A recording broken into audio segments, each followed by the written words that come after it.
right, here we go. The public speaking's awesome, huh?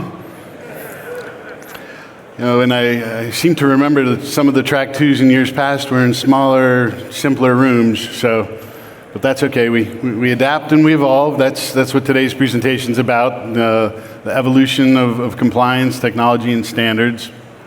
It's funny, earlier this year when PCI put out the call for speakers and suggesting a few different topics, I happened to be organizing my office and looking through old folders. Kids happened to be home, and they're as helpful as kids tend to be. But came across this, and I thought I'd be in a smaller room, so I apologize if you can't quite see from here. But quick show of hands, how many, if you can see this, how many know what it is? I got one hand at least. It's a MapQuest. Another show of hands, who knows what MapQuest is? Okay, I'm not that old. But this is what we used. And the kids like, explain MapQuest. I said, well, we didn't always have phones.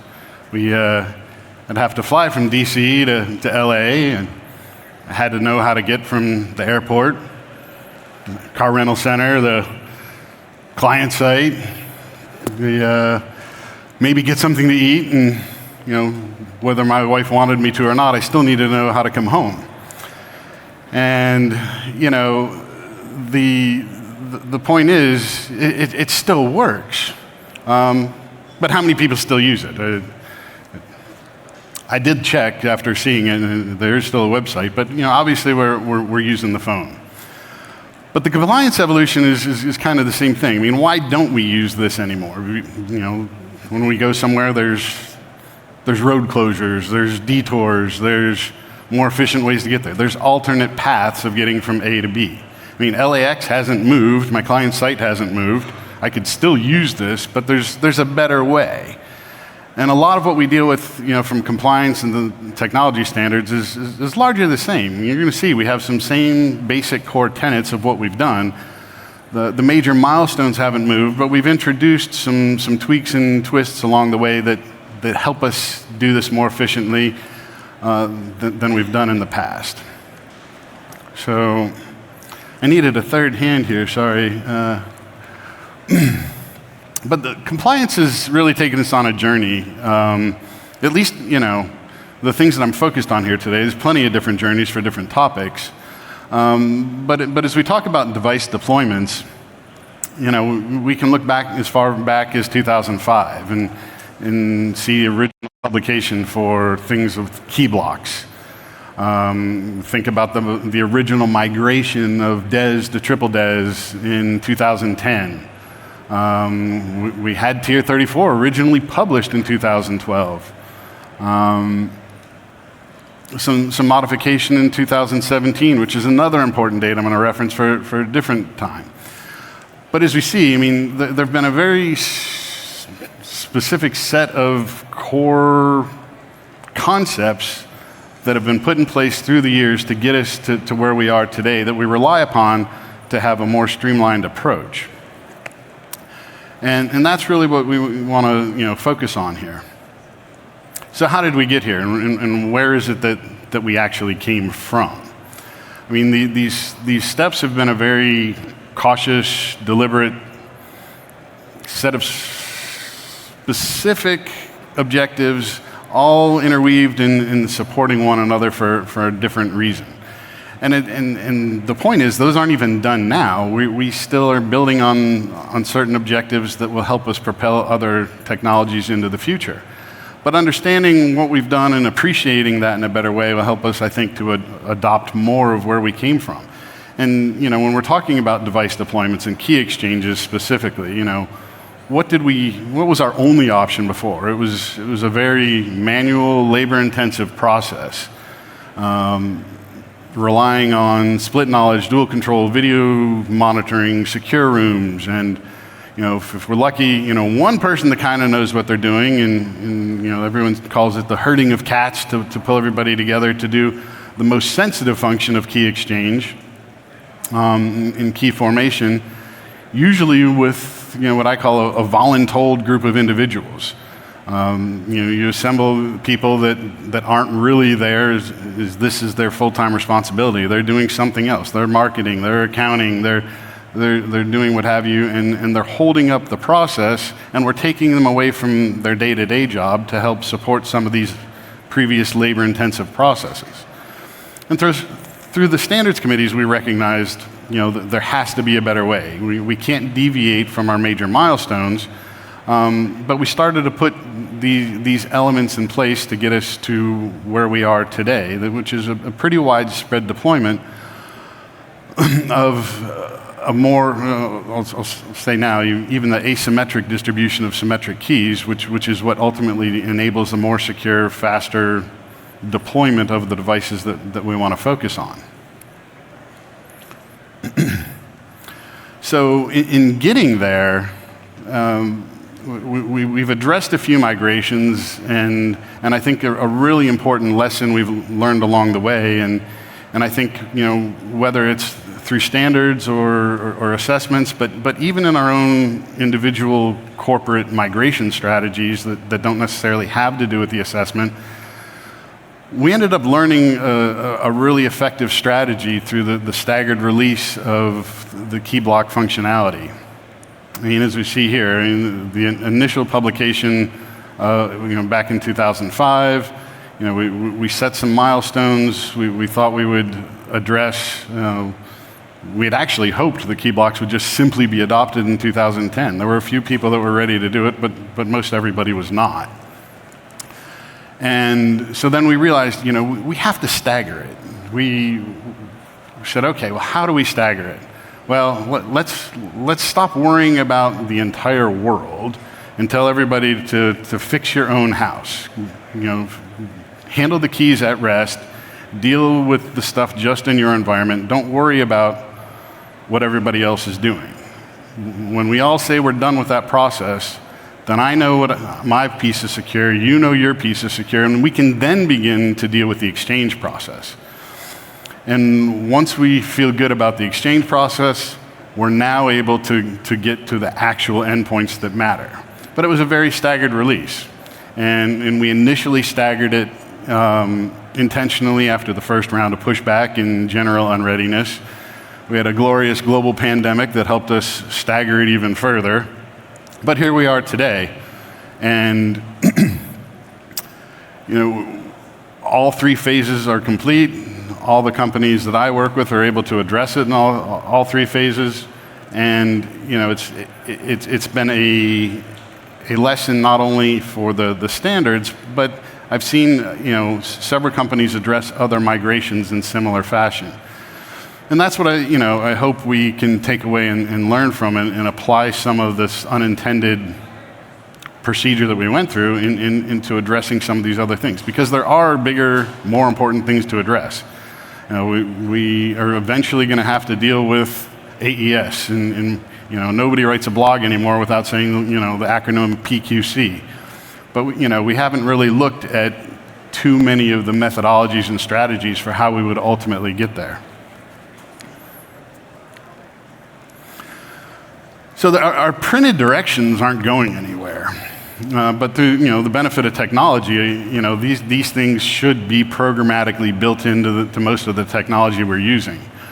These are not things that we should have to look to paper to find, but it doesn't alleviate the responsibility to know what we are allowed and not allowed to do, how to verify it. Quite truthfully, this is a terrible slide to speak to, but it's probably the most useful slide in the deck, and knowing that some of these slides are used as handouts, we certainly wanted to include and understand some of the basic algorithm strengths and things that we have to contend with from a migration strategy, because when we're talking about faster device deployments, that's only been made possible as a result of the algorithm migrations, the key migrations, the secure methodologies to address these. So again, the printed directions for this or anything else aren't going away, should be programmatically built in, but these are concepts we need to know and understand.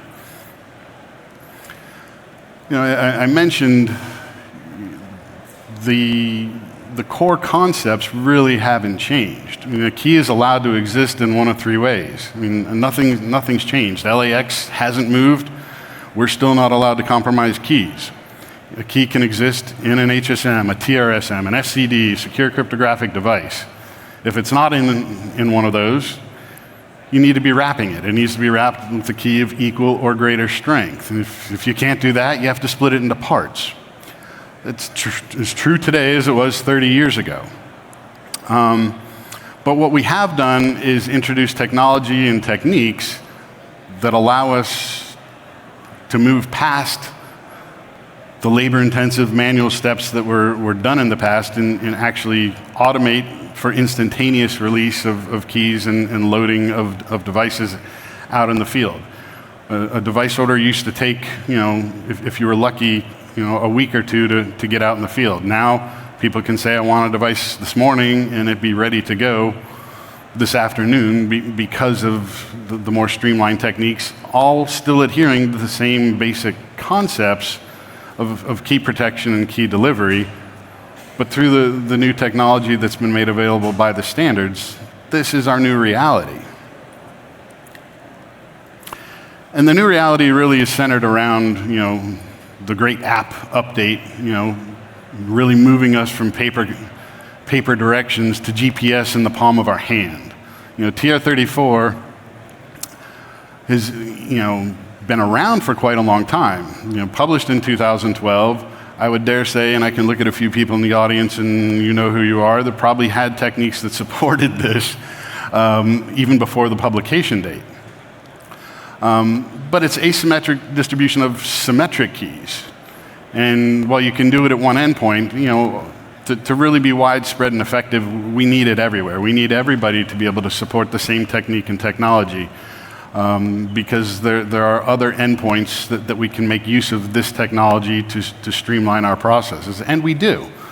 But it's about recognizing the standards and the capabilities and adopting them for those other purposes, to prepare for what's next. Is what's next, I've said, AES, PQC, these are challenges that are going to continue to confront us. And TR-34 has given us a roadmap for streamlining these processes. The work's not done. There's still work that's going to continue to evolve and support additional algorithms, but the basic concepts, if you understand them and can apply to what you have today, it's going to make it that much easier to address what is tomorrow. Because these compliance objectives that have been put in place methodically at different points are intended to be iterative. It's not just a wait for the deadline and then deploy. It's if you did this when you were supposed to, now when this comes, you'll be ready to do the next thing we're going to ask you to do. And if you can do that, you won't be lagging behind the industry. You'll be riding along at the forefront where everybody wants to be. Wrong button. So printed directions aren't going to change. We need them. But we need to not only look at them as deadlines, and understand and look at the elements that were put in place to get us to that point. Case in point, the PCI pin 32-9. It doesn't matter how secure of a room you build, you can deploy in Fort Knox with video monitoring, armed guards, all sorts of levels of control. Doesn't matter. You're not allowed to do it anymore. And you can't say that you weren't warned. This has been in place and coming for quite a long while. So, and it's a culmination of various elements of different standards that allowed us to say, this is something that shouldn't be done. We said, this is what we don't want to do. Here's some techniques that will allow you to bypass that old technology. And now you're able to not only meet the standard, but you're doing it in a way that's more secure, more automated, faster, more profitable, and really that's what everything should be about. So, the standard creating the technology has made, the historical practice actually completely obsolete. So bringing it all together here, I mean, why does this matter? What, where do we go from here? Future generations are going to look at what we did as recently as last year, and they're gonna laugh, just the same way the kids laugh at my MapQuest directions. Say, seriously, you did it that way? And you say, well, yeah, back in my day, blah, blah, blah, blah, it worked. It worked, and still works. And don't get me wrong, there are places where it's still relied upon today, and it's effective, but there is a better way to go about doing it. We can study and understand how various standards are complementary toward one another, and we can't rely on just any one single specific item. But if we pick and choose and realize how they're all working together in certain timelines, you look back at something like 2017, where FIPS was the requirement for our HSMs, FIPS 140-2 level 3.